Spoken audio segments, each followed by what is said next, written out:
Atención a la diversidad en educación física. Vamos a ver tres claves que no pueden faltar a la hora de programar y tener en cuenta los diferentes ritmos de aprendizaje, motrices, de motivación, para que nuestro alumnado aprenda y se sienta competente. Y no solo eso, quédate hasta el final porque en los últimos minutos os traigo, ya que lo he hecho, un ejemplo de aplicación de los tres principios DUA con un circuito. Es decir, cómo podemos aplicar el DUA en una actividad integral. Bien, primero de todo, la educación física es el escenario perfecto para crear una cultura de ayuda. Es decir, siguiendo la frase de no soy excepcional, solo me han estimulado, de Pablo Pineda, primer síndrome de Down, con 2 carreras universitarias, tenemos que poner el foco en la capacidad, es decir, en lo que puede hacer nuestro alumno. Y tenemos que no que la educación física sea una losa, sino que la educación física intente motivar y promover esa competencia motriz. Y dirás, ¿cómo? Pues bien, aquí entraría el DUA, aquí entrarían los diferentes principios para que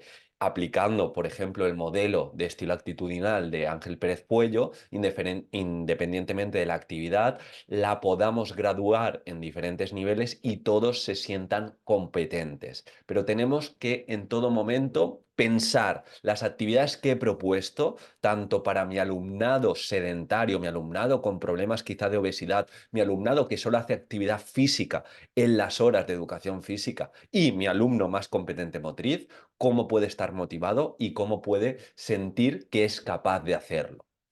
Segundo punto, la atención a la diversidad no es solo para el alumnado con necesidades específicas de apoyo educativo, no es solo para aquel alumnado que tiene necesidades educativas especiales, sino también para aquel que tiene diferentes ritmos de aprendizaje, diferentes capacidades motrices. Ángel Pérez Puello decía que se da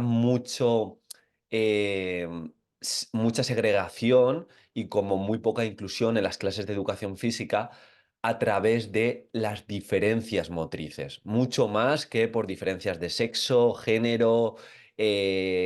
grupo, lo que tú quieras, pero sobre todo de cara a aquellas personas que son menos motrices y se pone más el foco en sus debilidades y no se hace nada para adaptarlas, pues seguramente a la hora de hacer grupos va a haber ese tipo de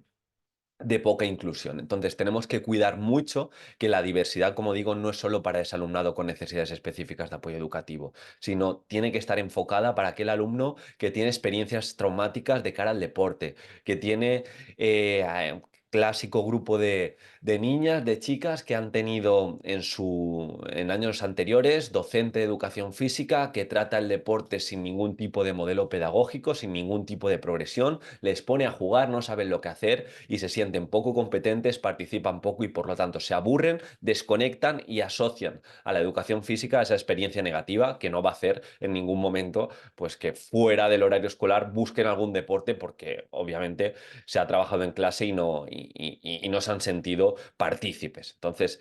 mucho cuidado con eso, que la atención a la diversidad cuando la presentemos, hemos de hablar también de este alumnado y también del alumnado que tiene lesiones ocasionales, que es algo que nos encontramos mucho en el área de educación física. Alumno con esguince, alumno que se ha caído y se ha roto la pierna, alumno que se ha roto el codo, etcétera, etcétera, que tiene una gripe y no puede participar quizá de forma activa. Encontrar cómo le podemos dar un rol activo a dicho alumnado. Tercer punto, tenemos que crear una cultura de empatía, de fomentar ese respeto e inclusión. ¿Cómo se hace? Pues aparte de agendar esos momentos de reflexión que son interesantes para observar otro tipo de alumnos, cómo aprenden y demás, es muy interesante que creemos algún tipo de situación de aprendizaje o de secuencia didáctica donde se trabajen juegos adaptados con privación de sentidos, algún circuito, por ejemplo, con cascos donde no puedas escuchar y tengas cancelación de ruido y experimentes y luego se dé una pequeña reflexión, alguna situación de aprendizaje enfocada a deportes adaptados como la boccia y deportes adaptados como el goalball para que observen las dificultades que se puede tener si no tienes uno de los sentidos desarrollados o tienes alguno de los sentidos menguados en este aspecto. Entonces, en definitiva, el crear empatía no es algo que se cree de la nada. Tenemos que hacer también como docentes y crear una progresión para que eso se dé. Entonces, sería muy interesante que a lo largo de una programación agendemos esos momentos donde se fomente dicha empatía y dicho respeto. Y ahora, como os he comentado, aquí viene la parte práctica. Si queremos aplicar como el conjunto de atención a la diversidad y cómo tratar esta diversidad para que todo nuestro alumnado tenga esas experiencias de éxito, esas experiencias de aprendizaje positivas,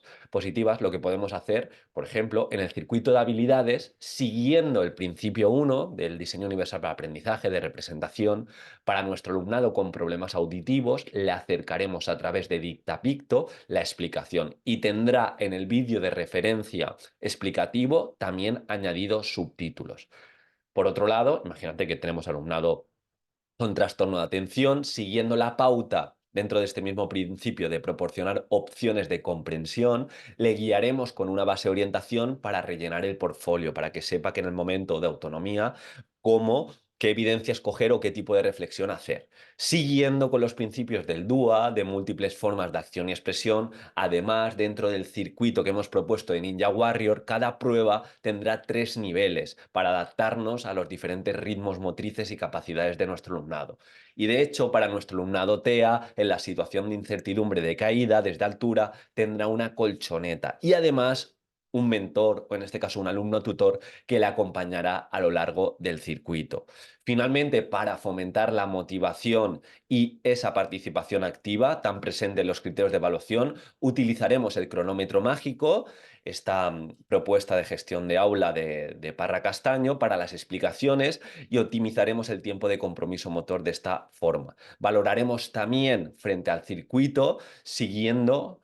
valoraremos, perdón, la mejora frente al circuito siguiendo la pauta de utilizar feedback orientado hacia la maestría de la tarea. Y, siguiendo las palabras de Neus San Martí, sin autoevaluación no hay aprendizaje, agendaremos un momento de autoevaluación donde mediante una pequeña diana de evaluación se reflexionará sobre el desempeño tanto motriz como social dentro del grupo colaborativo. ¿Habéis visto? O sea, yo he dibujado los diferentes principios del DUA con ejemplos concretos de las pautas que tiene cada principio y me he ido refiriendo, perdón, tanto al alumnado con necesidades específicas de apoyo educativo como para aquel alumno que necesita esos momentos de autoevaluación o para motivar a nuestro alumno en el principio de implicación dentro de esa explicación de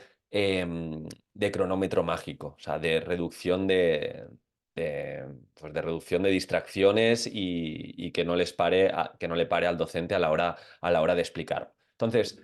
recapitulando, la educación física es el escenario perfecto si se realiza bien, con la correcta secuencia didáctica. La atención a la diversidad no hablamos únicamente del alumnado con necesidades específicas de apoyo educativo. Necesitamos crear una cultura de empatía dentro de nuestro grupo clase y para eso hemos de crear esa cultura, no simplemente esperar que mediante reflexiones se dé y que todo nuestro alumnado venga educado desde casa. Y muy importante que apliquemos esos principios DUA para toda la clase. Espero que te haya aportado. Si necesitas cualquier cosa, te leemos en los comentarios y ya sabes que si necesitas ayuda en tu preparación de oposiciones, nos puedes escribir a preparadoreducacionfísica@gmail.com y te contestaré encantado. Un abrazo.